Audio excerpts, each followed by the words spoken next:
Selamat mendengarkan podcast ini. Kekristenan tidak hanya mengajarkan Allah itu Allah yang baik dan berkuasa. Kekristenan harus juga mengajarkan bahwa Allah menginginkan anak-anaknya bisa dipercayai. Anak-anaknya memiliki kebaikan. Dan anak-anaknya memiliki potensi. Atau kita balik dulu, memiliki potensi dan kebaikan. Sebab kalau potensi bisa dikejar dalam beberapa tahun. Tapi kebaikan lewat proses tahun-tahun yang panjang. Sebab kebaikan yang diinginkan Tuhan. Kebaikan yang dikehendaki oleh Tuhan. Itu kebaikan Tuhan sendiri. Kebaikan standar Tuhan, kebaikan versi Tuhan yang sama dengan kesempurnaan. Saudaraku sekalian, dipercayai oleh Tuhan artinya kita dilibatkan Tuhan, saudaraku. Dilibatkan Tuhan dalam proyek penyelamatan manusia. Proyek penyelamatan manusia tidak cukup diukur dengan membuat orang lain menjadi beragama Kristen. Tidak cukup diukur dengan orang yang tidak bergereja pergi ke gereja.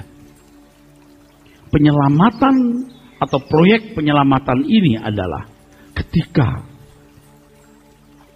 seseorang diubahkan dari manusia berdosa menjadi manusia Allah.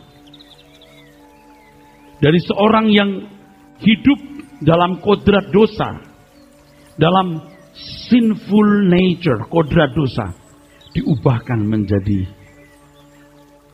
manusia yang memiliki kodrat ilahi, divine nature. Ini proyek yang besar, sebab ini proyek yang memindahkan manusia dari kegelapan ke dalam terangnya yang ajaib.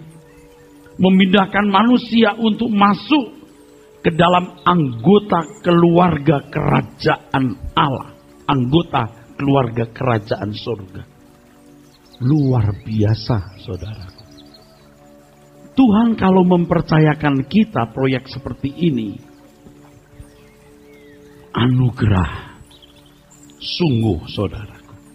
Tetapi saya tidak bisa berbicara kepada saudara yang belum atau tidak bertumbuh. Saudara, Tuhan menghendaki kita bisa dipercayai. Dipercayai untuk apa? Dipercayai untuk ikut mengambil bagian dalam proyek penyelamatan itu.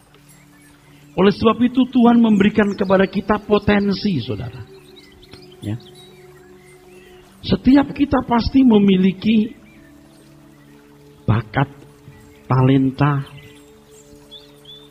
DNA khusus dengan kemampuan-kemampuan khusus.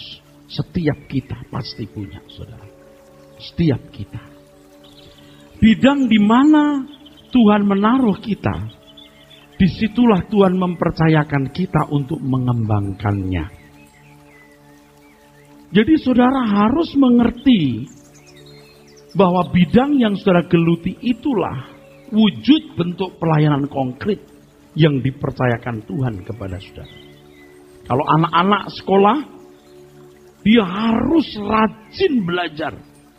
Dia harus giat. Ia tidak boleh punya target hanya 5, 6, 7 besar, 10 besar. Ia berusaha 1, 2, 3, 4, 5 paling parah. Jangan ranking 17, 18 dari 20 murid. Kalau mahasiswa kuliah, selesaikan. Sesuai dengan program pendidikan yang saudara ikuti. Untuk S1 3,5 sampai 4 tahun. Selesaikan. Kalau Bapak Ibu yang ada di dunia medis sebagai dokter, baca jurnal-jurnal kedokteran. Ikuti seminar-seminar. Tambahkan pengetahuan saudara. Sudah bisa ini, juga bisa akupuntur, juga bisa herbal, macam-macam. Di bidang saudara masing-masing yang menjadi pedagang, kerja keras, rajin, jujur, bisa dipercaya, bersosialisasi yang baik dengan masyarakat luas, mengalah supaya panjang bisnismu, sustainable. Itu pelayanan. Kalimat ini saudara catat, saya mau mengatakannya. Bahwa pusat kegiatan pelayanan bukan gereja. Pusat kegiatan pelayanan itu adalah rumah tanggamu bagi ibu-ibu. Bagaimana kau mengurus rumah tangga dengan baik. Kantormu bagi bapak-bapak. Ladangmu bagi petani. Tokomu bagi pedagang. Itulah pusat kegiatan pelayanan. Kita beri tepuk tangan, saudaraku. Jadi kalau saudara bangun pagi pergi ke pasar, ke mall, buka toko, ke kantor, anak-anak sekolah, kuliah, itulah pusat kegiatan pelayananmu. Pusat kegiatan pelayanan bukan gereja. Kalau gereja menjadi pusat pelayanan kegiatan, pusat kegiatan pelayanan, gereja dimanipulasi, dimanfaatkan oleh orang-orang yang mengerahkan seluruh dayanya untuk kepentingan-kepentingan kegiatan pelayanan gereja ini. Tidak tepat itu. Itu memindahkan. Gereja bukan pusat kegiatan pelayanan. Pusat kegiatan pelayanan itu adalah rumahmu, tokomu, kantormu, sekolahmu, tempat kuliahmu, saudara. Pusat kegiatan pengajaran bukan sekolah Alkitab, gereja. Sekolah Alkitab itu tempat pelatihan khusus. Setelah dilatih khusus harus ke gereja. Yang adalah pusat kegiatan pengajaran. Jangan berpikir yang sekolah teologi punya 100 jurus. Sedangkan jemaat hanya 35 jurus. Semua yang dipahami, yang memiliki implikasi konkret dalam hidup, memiliki aplikasi yang harus nyata, semua harus diajarkan kepada jemaat. Anda tidak boleh setengah pinter, harus pinter.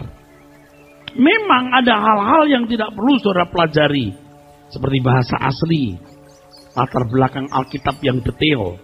Itu urusan pendeta. Latar belakang Alkitab kan tidak membuat Anda dewasa rohani. Tetapi kebenaran yang didapat lewat pengetahuan latar belakang Alkitab, bahasa asli, dan lain-lain, itu yang mendewasakan. Jadi pendeta harus tahu bahasa Yunani Ibrani, mengerti latar belakang Alkitab, lalu mengekstrak kebenaran, dan semua kebenaran yang memiliki keterkaitan dalam hidup atau implikasi konkretnya, dan yang harus diterapkan, itu yang diajarkan semua, tanpa dikurangi. Sehingga secerdas pendeta, secerdas itu pula saudara. Sesuci rohaniwan, sesuci itu pula saudara. Kembali ke pokok masalah. Pusat kegiatan pelayanan itu bukan gereja. Kalau pendeta yang full timer, betul, ini pusat kegiatan pelayanannya. Tapi bagi jemaat, di rumah masing-masing. Ibu-ibu harus ngurus rumah tangga dengan baik. Jangan sibuk merubah warna kutek. Hari ini biru, besok kuning, besok coklat. Besok lagi go green. Gambar daun-daun. Lalu besok safari. Gambar monyet, gambar kodok. Bukan tidak boleh pakai kutek, Bu. Tapi kalau demi itu 1 jam, 1,5 jam begini, lalu jadi apa Ibu? Kenapa nggak sekalian di sini kasih gambar? Mahasiswa pulang kuliah langsung pulang, kecuali ada hal yang penting bergaul dengan teman yang baik. Kalau nggak langsung pulang, ikut jaga toko, ikut ngurusin restoran mama. Ingat ya, jangan berkata begini, saya nggak sebidang sama mama, saya nggak sebidang sama papa, ngapain sih jualan bakso? Gara-gara bunder-bunder empuk ini, lu kuliah di luar negeri, lu kuliah di perguruan tinggi. Kamu ya, kalau cuma S1 kerja, gaji pertama paling tinggi 5 juta, 4,5 juta, lebih tinggi sedikit dari UMR. Kau pikir tinggi? Lulusan luar negeri hanya 8,5, 10 juta rupiah. Ini berapa ongkosnya ke luar negeri? Tapi dasar orang mau keren, cuma mau keren tok. Anak-anak itu nggak perlu malu. Papa mama saya jualan kelontong, sembako di pasar Kupret, Kumuh. Gara-gara itu anak-anaknya 6-6-nya sekolah, tahu? Kamu kerja bersih-bersih di kantor lantai 6, lantai 7. Yakin bisa sekolahkan anak sampai ke luar negeri? Enggak. Jangan sok. Itu bidang. Mama papamu tidak kuliah sampai setinggi kamu. Tapi jangan lupa, dia kuliah di pasar Kupret. Dari perkupretan itu, dia pintar dagang. Ngerti nggak, saudara? Saudara lihat tuh konglomerat itu. Dia tidak langsung mendadak kaya, dapat lempengan emas hibah dari dinasti Qing. Dia mulai dari bikin kotak sabun. Makanya anak-anak muda, kamu jangan pikir orang tuamu dengan bisnisnya yang begitu. Dia sekolah kehidupan di mana tadi? Kupret. Pasar Kupret itu, tahu? Amin, saudara. Kembangkan terus. Anda seorang pendidik, belajar lagi, kembangkan lagi ilmu pendidikanmu. Mengerti, saudara? Itu pelayanan. Pusat kegiatan pelayananmu di Kupret. Bukan di Sompret loh, Kupret, Bu. Ini pasar Kupret namanya. Amin. Betul, saudara? Dikesankan tanpa sadar bahwa pusat kegiatan pelayanan itu di gereja. Yang namanya terima tamu, bawa kantong kolekte, yang jadi majelis bendahara pelayanan. Di luar itu tidak jelas, tidak ada penekanan. Ini salah loh. Hari ini robah pikiranmu. Pusat kegiatan pelayanan adalah rumahmu, Kupret. Di pasar tadi, kantormu. Makanya di kantor yang rajin, jangan datang terlambat. Berprestasilah di kantor. Jangan sampai atasanmu berdoa, ya Tuhan pindahkan pria ini. Amin, saudara. Saudara mengerti maksud saya? Pusat kegiatan pelayanan kita di mana? Rumah masing-masing, kantor, toko, restoran. Kalau pusat kegiatan belajar, gereja. Jadi jangan merasa Anda karena tidak sekolah Alkitab nggak perlu belajar. Yuk belajarnya di gereja kalau beta di sekolah Alkitab. Amin. Dan kalau beta belajar di sekolah Alkitab, supaya saya ada di sini meneruskan apa yang sudah saya ajarkan dengan bahasa yang sudah mengerti. Kalau gereja menjadi pusat kegiatan pelayanan, Anda tahu apa yang terjadi? Rezim gereja. Ayo duitnya, ayo semua potensinya. Sini, kita bikin gereja besar. Kita bikin kegiatan-kegiatan. Bukan tidak boleh punya gereja sendiri. Bukan tidak boleh punya kegiatan. Tapi intinya harus tahu. Gereja pusat pengajaran. Amin. Pusat kegiatan pelayanan di rumah, di kantor, di toko. Lalu di gereja dibuat sebagus-bagusnya pujian penyembahan. Wow, yang luar biasa. Kalau gereja tertentu, syahdu. Bukan syahdu, syahdu. yang jarum jatuh, ting, kedengeran. Tapi gereja yang lain bilang begini, Tuhan sudah bosan dengan lagu-lagu lama, senang lagu yang baru. Ayo kita puji-pujian, kita puja-puja Tuhan. Tuhan senang dipuja-puja. Terus kalau kita memuji Tuhan, hadiratnya atas puji-pujian. Di sini saja. Tuhan kayak Tuhan yang tidak dewasa gitu loh. Kayak Tuhan yang gak matang. Tuhan yang tidak sehat pikirannya. Disuap-suap dengan puji-pujian. Terlena. Lalu jemaat pulang tidak sama seperti datang. Mujizat masih ada. Gereja pusat pengajaran. Amin. Jemaat mengerti. Amin. Pulang jadi berkat. Nah sekarang saya masuk. Bidang ini udah jelas ya saudara. Ibu-ibu bidangnya rumah tangga. Jangan sampai WC kotor. Ubin mengkilap. Ya. Pulang ke rumah suami sudah disiapin makanan yang suami suka atau yang sehat. Jangan pulang, udah tuh ceplok sendiri telurnya. Akhirnya muka suami kayak muka telur ceplok. Itu mie instannya udah mie instan. Nggak begitu bu. Ya biarpun sayur tanpa daging itu enak, sehat, siapkan ya. Yang kerja rajin, giat, jujur ya. Yang dagang ayo kerja keras, hemat dan seterusnya. Nggak usah diajarin, Anda harus mengerti ini. Lalu tingkatan atau level. Saudara harus makin dewasa. Supaya di bidang di mana saudara berkiprah.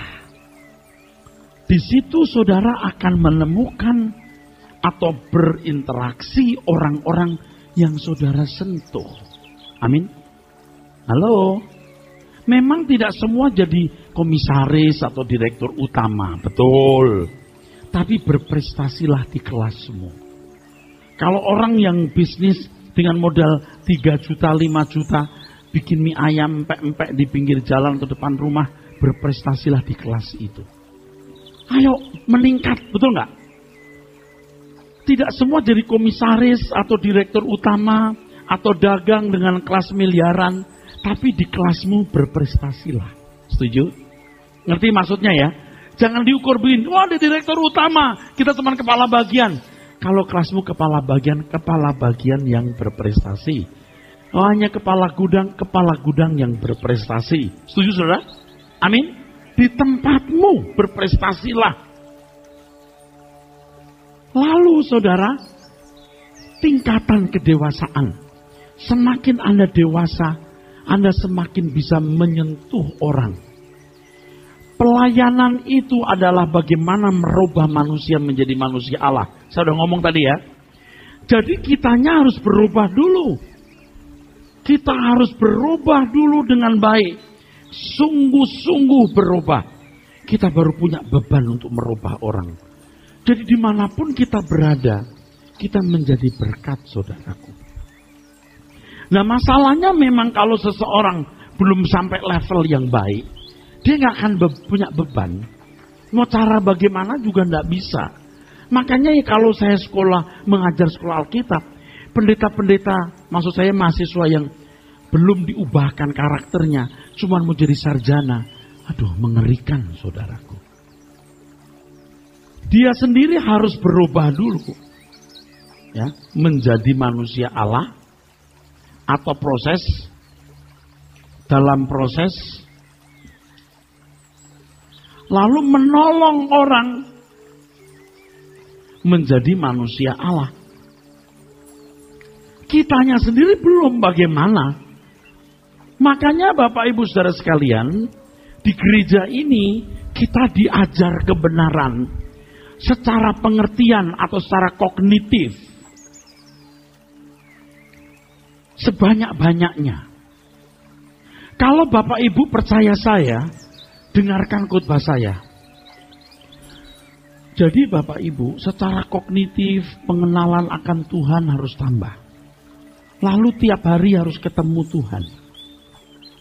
Kalau Bapak Ibu tidak percaya saya atau kurang percaya saya ya, atau pengajaran di sini, saya sarankan Anda ke gereja lain.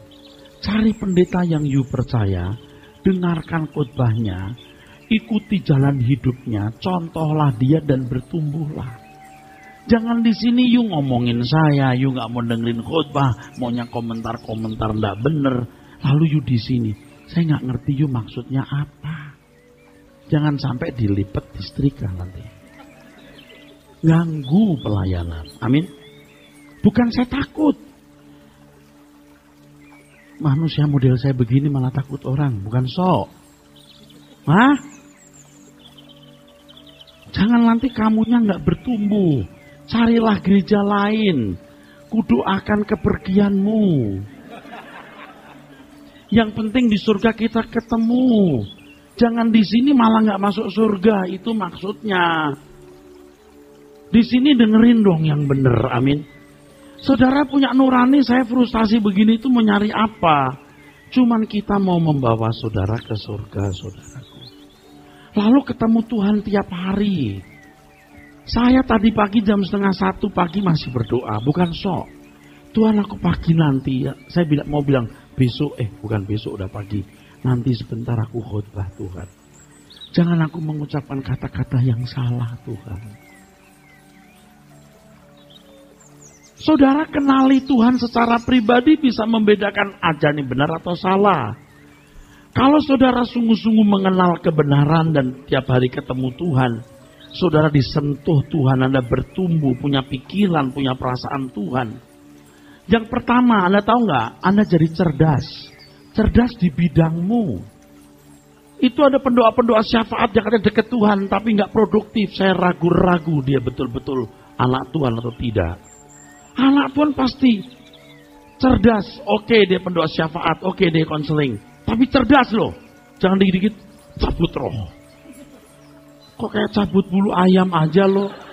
Gampang begitu. Amin. Yang pertama yuk jadi cerdas. Ibu rumah tangga yang cerdas. Lihat anaknya mulai beda. Ada apa ya? Mulai. Bapak ibu saya rindu kehendak Tuhan ini kehendak Tuhan. Anda jadi cerdas. Amin. Di bidangmu dagangnya cerdas.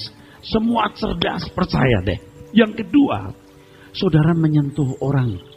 Saudara jadi wakil Tuhan. Perasaan Tuhan mengalir lewat hidupmu. Saya tidak bisa menyentuh banyak orang, saudaraku. Di bidang saudara masing-masing, saudara akan menyentuh orang lain. Jadi saudara bertanggung jawab mengembangkan bidang yang saudara geluti. Boleh ngomong satu kalimat? Boleh ngomong satu kalimat? Jangan gagal. Jangan gagal. Yang sekolah jangan sampai tidak naik kelas. Yang kuliah jangan sampai tidak sesuai dengan kalender perkuliahan. 3,5-4 tahun selesaikan.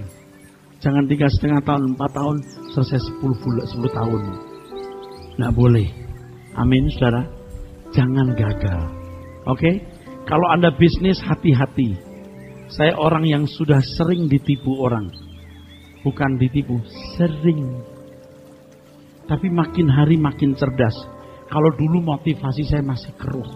Aku mau banyak duit. Aku nggak mau digaji sama gereja. Bagus sih, tapi dalam kesombongan. Beda loh. Beda. Nggak digaji jemaat bagus. Tapi bukan dalam kesombongan. Nih gue gak digaji. Sombong. Saya dijatuhkan Tuhan berkali-kali. Dibohongi berkali-kali. Tetapi sekarang tidak. Tetap sulit. Bisnis tetap sulit. Saudara. Tetapi tidak ditipu. Jangan gagal di bidang saudara. Amin. Jangan gagal. Mestinya satu kali saya mesti ngomong, yang membuat kita gagal seringkali keserakahan. Level kita level 5 mau level di 10, yuk hancur. Yang kedua, mau cepat kaya, hancur. Amin. 3, gampang percaya orang, dan seterusnya. Lain waktu mesti kita ngomong. Ya, jangan serakah-serakah. Di bidang itu harus berhasil. Sebab dengan keberhasilanmu, engkau bisa menyentuh banyak orang. Setuju? Pak aminnya pelan loh. Makanya orang harus bertanggung jawab. Bangun pagi, kerja keras, hemat, tidak gampang marah, kuasai diri, mengalah, jujur, tepat waktu, penuhi janji. Itu tanggung jawab kita, bukan Tuhan kita. Jika kita bertanggung jawab, bisnis kita diberkati, karir kita diberkati.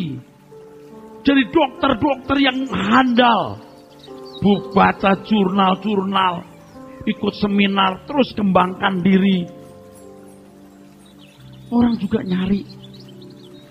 Ada dokter yang sampai jam 2, jam 3 pagi, mah gila, gak ngerti. Tapi betul, dicari orang pada dokter ini kan, dokter tulang ada dokter mata lagi. Sampai harus nanti Pak, minggu depan, buset matanya sakit hari ini, minggu depan. Udah keburu kok matanya copot. Dari dokter yang ahli, jadi pendidik yang ahli. Amin. Di situ saudara baru bisa menyentuh orang dengan baik. Jadi berkat. Kalau Anda mahasiswa, indeks prestasinya di bawah 3, lalu bikin persekutuan doa, kira-kira Anda dipercaya orang nggak? Paham nggak maksudnya? Halo, kalau Anda sekolah SMA, kelas 2-nya 3 tahun. Karena guru-guru senang sama kamu. Gak dinaikkan. Lalu aktif di persekutuan doa sekolah. Kau bilang begini, ayo ikut persekutuan doa dong, puji-puji Tuhan. Kira-kira temanmu ngomong apa? Gue takut ikut persekutuan doa. Nanti bisa ngendon 3 tahun di situ. Betul gak saudara? Kalau jadi orang, wah Tuhan berkuasa, ajaib. Saya doakan beres. Tetapi setelah pulang, Bu, saya mau pulang ya Bu. Lu kalau pulang-pulang, nunggu amplop. Dikasih amplop baru pulang. Kira-kira Tuhan dipercaya nggak oleh orang seperti? Dipercaya nggak orang itu oleh orang lain? Enggak. Habis mendoakan terus, kok nggak pulang-pulang? Saya mau pulang Bu. Oh iya, Ibu sampai ketemu. Ya mau pulang loh Bu. Iya. Iya sampai ketemu. Iya tapi saya mau pulang. Lah iya. Kok nggak pulang-pulang? Belum dikasih amplop. Jelas itu bukan saya, saudaraku. Biar saya dulu belum dewasa, saya kira saya punya harga diri tinggi, saudara. Tapi itu kesombongan sebenarnya. Itu kesombongan. Mengapa sampai saya cari uang, usaha sendiri? Karena kesombongan. Bukan tidak boleh, boleh, tapi dasarnya sombong. Saya ngaku kan sekarang. Sekarang ya harus sadar lah, nggak boleh nakal lagi begitu. Bolehlah mau cari uang, tidak jadi beban bagi jemaat, tapi jangan karena dasarnya kesombongan. Saya nggak mau direndahkan, saudara. Apalagi kalau kasih amplop di depan orang. Waduh, dulu saya langsung terima kasih, saya balikin. Atau gitu, terima kasih ya, saya pulang. Tolong terima ya, saya balikin. Waduh, kadang-kadang kita habis khotbah turun disambut pakai amplop. Ini orang otaknya sehat nggak sih? Itu tapi kalau pendeta nggak punya malu disambut aja. Saudara, jadi di bidang yang kita geluti harus berhasil. Tuhan, kalau aku nanti nggak berpotensi, nggak jadi berkat, khawatirlah untuk hal ini. Jangan bilang begini, biar aku miskin, biar aku tidak punya prestasi, biar nggak punya apa-apa, jadi berkat. Apa kendaraannya apa? Kecuali kamu jadi berkat bagi monyet-monyet yang tidak perlu lihat prestasimu, tidak perlu melihat sesuatu. Tapi kalau kamu berinteraksi dengan manusia lain, hidupmu harus benar, rumah tanggamu harus baik, kau mesti bisa jaga anak-anakmu dengan baik. Tidak bisa tidak. Dari prestasi inilah orang bisa menerima kita, dan di situ kita bisa menjadi berkat dalam seluruh tindakan dan perilaku kita. Tepuk tangan, saudara. 1 Korintus pasal 4 ayat 1 dan 2. Jadi tanggung jawab berat hari ini pulang ke rumah adalah bertanggung jawab dalam bidang yang saudara geluti. Kalau engkau punya restoran, engkau punya toko, engkau punya bisnis, perhatikan itu. Wah, saya sudah jarang ke kantor nih Pak. Saudara yang bisa mengelola. Biarpun ada yang mengelola, awasi dia. Jangan, saya serahkan dalam tangan Tuhan Pak. Mata Tuhan melihat. Tapi Tuhan pakai matamu. Amin, saudara. Emangnya Tuhan bisa tegur kepala bagianmu yang nyolong? Langsung, kalau dia orang kafir tidak bisa. Saudara bisa mengerti itu? Kamu bertanggung jawab atas tugas yang dipercayakan kepadamu. Nah, di sini Bapak Ibu tolong perhatikan saya dulu sebelum kita baca. Bapak-bapak, orang-orang tua jangan berhenti bekerja. Kadang-kadang anak-anak itu juga salah ngerti. Papa udah tua, udah istirahat aja. You suruh orang tua istirahat, lu buat dia mati cepat. Ketika otak nggak dipakai, seluruh saraf yang lain menjadi lemah. Tanya psikolog. Kata psikolog, faktanya betul. Orang berhenti bekerja, cuman bangun, lihat koran, lama begini. Nggak diolah. Jadi drop. Ada orang-orang tua berkata, saya udah umur 55 tahun, berhentilah, saya tinggal rileks lah. Jalan-jalan atau ngeliatin anak cucu. You salah loh. Ketika engkau sudah mulai tua, ekonomi stabil, emosi stabil, nafsumu sudah mati, kamu cakap, pengalaman banyak. You are just starting, sir. It's time to begin. It's time to begin. Serving God. Betul? Itu saat Anda baru mulai.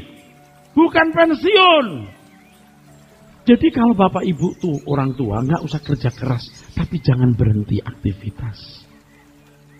Ada yang nganter cucu, boleh. Ngurus ini, ngurus itu, bagus. Betul, saudara? Jadi diaktifkan semua. Nah, Bapak Ibu ya, jangan berkata, serahkan aja kepada anak-anak. Selama saudara hidup, saudara harus melayani Tuhan. Mengembangkan potensi yang ada. Amin. Berkarya bagi pekerjaan Tuhan. Karena bidang yang sudah geluti tanggung jawabmu sampai kamu mati. Tapi Pak, kalau udah tua nggak sanggup apa Pak? Ya kalau udah nggak sanggup apa ya udah situ tidur, bablas sekalian.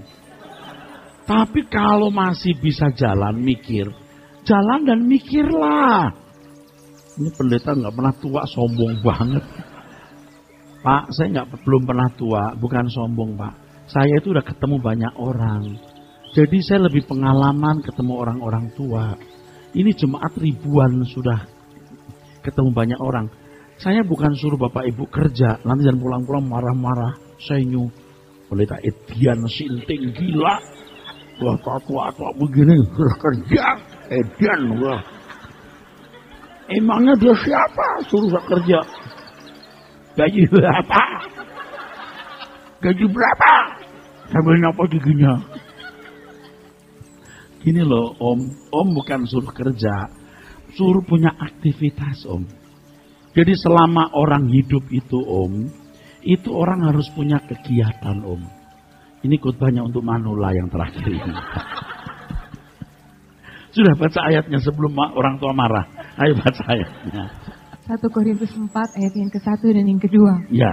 Demikianlah hendaknya orang memandang kami sebagai hamba-hamba Kristus yang kepadanya dipercayakan rahasia Allah.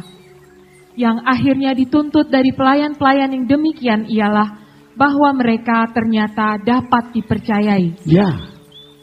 Di dalam sejarah kehidupan selalu saja ada orang-orang, saudaraku, yang dijadikan Tuhan kawan sekerjanya. Dari Abraham, Musa, Daud, Daniel, selalu saja. Dan perhatikan bagaimana orang-orang ini, orang-orang hebat. Bukan orang-orang bodoh.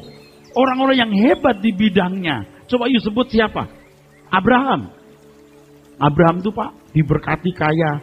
Abraham bukan seorang yang tidak bekerja. Dengan 318 dia bisa mengalahkan raja-raja besar. Dia pasti punya kuat, berani. Lot, Sodom, Gomora bisa ditaklukkan, ditawan. Abraham dengar ponakannya ditawan. Dengan 318 orang dia lawan raja-raja besar. Dia menang. Pasti dia orang yang bekerja keras. Jadi kalau bicara soal Abraham, jangan dipikir Abraham dipercayai Tuhan. Dia juga orang yang cakap bekerja. Paham saudara? Diberkati kan dia cakap. Daud diurapi Tuhan, dipakai mengalahkan Goliat. Anda pikir Daud bisa pakai ketapel atau pakai umban itu dalam satu hari? Ya, saudara belajar Alkitab, lihat saudara-saudaranya sibuk apa, dia sibuk sendiri ngurusin domba-domba. Dia sendiri yang dihadapi singa dan beruang. Coba kalau ada beruang keluar di sini. Dari piano itu keluar beruang. Asik kabur, yang belakang lari dulu. Bilang selamat. Jangan bisa langsung kabur. Supaya selamat. Ya, beruang makan aja gembala sidang. Malah berani sama beruang. Tapi Alkitab mencatat singa dan beruang takut. Ini bukan main-main. Dia bukan orang yang tidak cakap loh bro. Kalau bisa batu kena pas pelipisnya, kan pakai baju zirah yang hanya kelihatan pelipisnya begini saudara. Kalau kena mata belum mati. Kalau kena sini langsung hilang kesadaran. Jatuh, potong lehernya. Daud itu sudah tajam, presisi. Pak! Dulu saya pikir waktu kecil begini, Daud asal nembak begini aja, cas! Terus malaikat pegang batunya, tok, dilanjutin begini.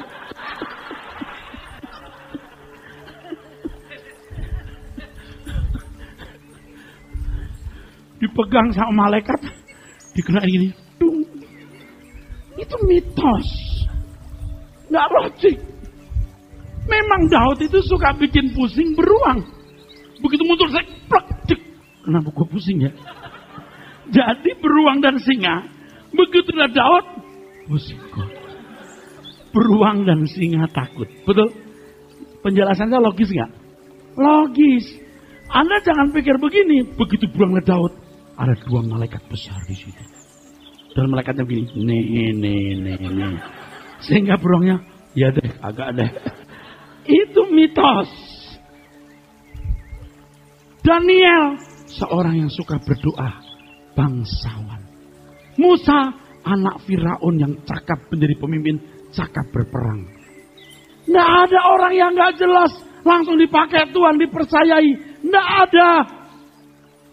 Makanya anak-anak perhatikan kalau mau dipakai Tuhan harus pintar. Dan saya benci lihat orang-orang tua yang bilang gini, nah kakakmu itu juara, biar di sekolah matematik. Yang kedua, biar sekolah dokter. Kamu yang jadi pendeta. Nih. Pendeta pun harus pintar. Kalau pendeta ngomongnya kemana-mana nggak jelas. Apa DNA, apa universe, apa planet, nggak ngerti. Itu tuh kadang-kadang orang tua tuh benci saya. Benci sama tindakannya, bukan manusianya. Udah kamu yang IQ-nya rendah, kamu nggak sampai 70 nak. IQ-mu nggak sampai 70, kamu dipersembahkan buat Tuhan. Ini kurang ajar. Aduh, waduh. Dulu waktu sekolah minggu ya, Kain diomelin Tuhan gara-gara kasih buah yang busuk-busuk. Padahal teks aslinya nggak ada. Harus pinter. Jadi pendeta pun harus pinter. Makanya kalau ambil S2, TOEFL-nya 500, S3 550. Dulu nggak ada, sekarang harus ada. Karena sudah ada Badan Akreditasi Nasional Perguruan Tinggi. Oh, sekolah teologi juga nggak bisa cuman sekolah Alkitab doang. Bahasa Inggris mesti TOEFL-nya 500. Ya, mesti bisa bahasa Yunani, Ibrani, mesti. Nah, kembali pokok masalah. Kalau Anda susah, miskin, sakit-sakitan, Anda nggak berprestasi, susah, saudara. Susah, saudara, jadi berkat. Nah, kalau sekarang kondisi saudara lagi begini, saudara harus sadar, Tuhan sedang tegur saudara. Jangan nakal, jangan ribet, jangan nggak bertobat. Kalau Anda tidak bertobat, bahaya. Anda akan dibawa kepada keadaan ini sulit terus karena Tuhan berkata, kalau kamu kaya sombong.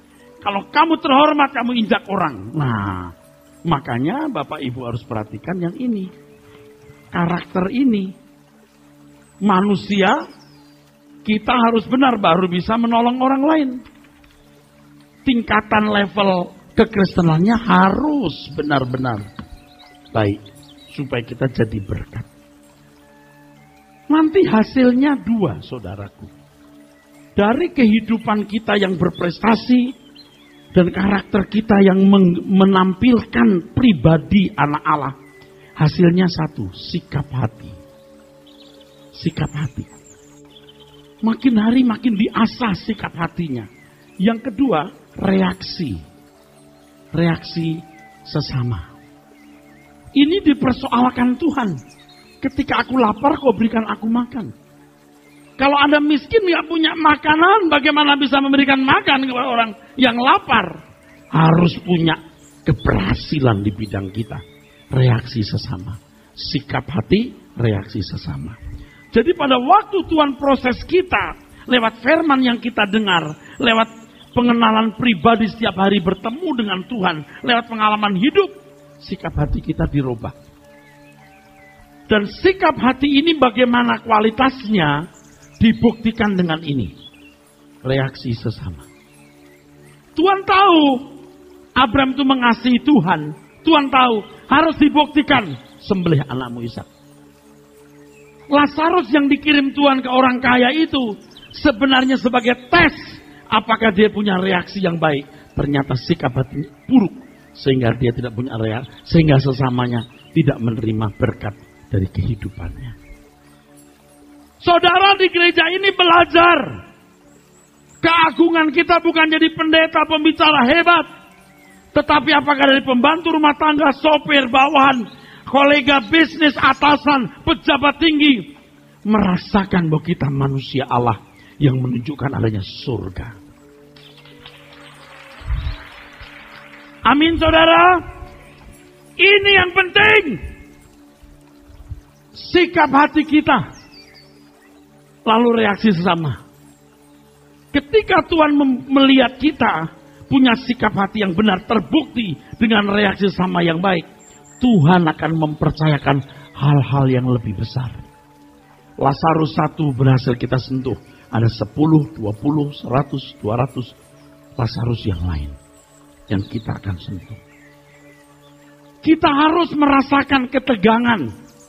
Ketegangan antara kerajaan terang dan kerajaan gelap. Kalau kerajaan terang dahsyat. Ketegangannya positif. Luar biasa. Tapi neraka ketegangan negatif dahsyat. Ketegangan antara kerajaan surga dan neraka. Kita di sini. Kita harus menunaikan tugas sampai selesai di sini. Jangan kita mulai dari waktu yang salah. Sejak jauh-jauh hari kita sudah mulai. Suatu hari kita harus mempertanggungjawabkan semua yang Tuhan percayakan kepada kita. Tubuh kita, jiwa kita, talenta kita, bakat kita, uang kita, harta kita. Semua yang Tuhan percayakan harus kita pertanggungjawabkan. Apakah pada waktu kita berdiri di hadapan tahta pengadilan Tuhan, kita didapati bahwa kita melayani Dia. Ingat, melayani Tuhan kita merubah karakter. Lalu menolong orang lain merubah karakter menjadi anak-anak Allah. Anda tidak bisa mulai dari sini. Nggak akan bisa. Harus jauh-jauh hari. Kalau anak sekolah tidak mulai merasakan ketegangan. Wah, tidak naik kelas itu serem ya. Ketegangannya dirasakan sejak hari pertama masuk sekolah. Dia belajar rajin. Tidak terlambat sekolah, dia setiap ulangan, dia kerjakan PR, dia kerjakan, diperhatikan guru, berhasil. Tapi anak-anak yang tidak merasakan ketegangan, baru nanti gampang deh katanya. Begitu pengumuman kelulusan, baru tegang. Nggak tertolong. Tepuk tangan. Bapak Ibu bisa mengerti itu? Bapak Ibu kalau menghayati ya, lihat orang sakit, nggak ada obatnya, kakinya diamputasi, ketegangan, dokter bilang harus diamputasi. Itu kan dahsyat kan, betul nggak? Supaya nggak begitu, jaga makan mulai sekarang. Ada orang-orang yang sakit sudah late, tidak bisa diobati lagi, harus dipotong, harus diambil bagian tubuhnya yang mana gitu karena udah rusak. Serem saudaraku. Ketegangan itu harus dirasakan jauh-jauh hari, bukan mendadak. Katakan amin. Anda bisa mengerti ya. Saya itu melayani juga baru sekarang bener. Dulu saya khotbah-khotbah aja gitu loh. Ya khotbah lah yang bagus. Sekarang beda saudara, saya punya kerinduan Anda selamat. Saya sudah merasakan itu, menghayati ketegangan itu. Nah banyak orang itu karena lagi sibuk bisnis, sibuk pengen punya ini, pengen punya itu. Rusak saudaraku. Dengan segala kesenangannya. Nah kalau orang tidak mengerti bahwa dia dipercayai Tuhan dengan semua yang baik yang Tuhan berikan untuk kesenangan Tuhan. Berarti untuk kesenangan diri sendiri. Punya duit banyak ya beli ini, punya duit banyak ya beli itu. Terhormat untuk dari kesombongan. Dia bikin kerajaan sendiri. Kalau dia bikin kerajaan sendiri, yuk jangan berdoa datanglah kerajaanmu. Orang seperti ini mengabdi kepada dua Tuhan. Memang percaya Tuhan, memang ke gereja, memang beri sumbangan ke gereja, dan lain-lain. Tapi kamu juga mempunyai kerajaan sendiri. Dirimu sendiri itulah jadi Tuhannya. Bahaya. Kita punya banyak agenda dan tema di dalam hati kita. Ini begini Bapak Ibu. Banyak tema, banyak keinginan. Akhirnya salibnya Tuhan jatuh di luar begini. Tolong di center deket. Salibnya ambruk nih. Ini dibuang semua. Sehingga salib Tuhan bisa tegak berdiri. Kalau ada beberapa tema tinggal kecil-kecil aja. Dibuang semua. Dibuang semua. Baru tegak hidupku bukan aku lagi tapi Kristus yang hidup dalamku. Kita baru bisa sebut Yesus Tuhan ketika agenda kita buang. Kita dipercayai Tuhan dengan tubuh, kecerdasan dan semua ini. Maksudnya agar dia menjadi Tuhan yang menguasai semua ini untuk kemuliaannya. Tepuk tangan.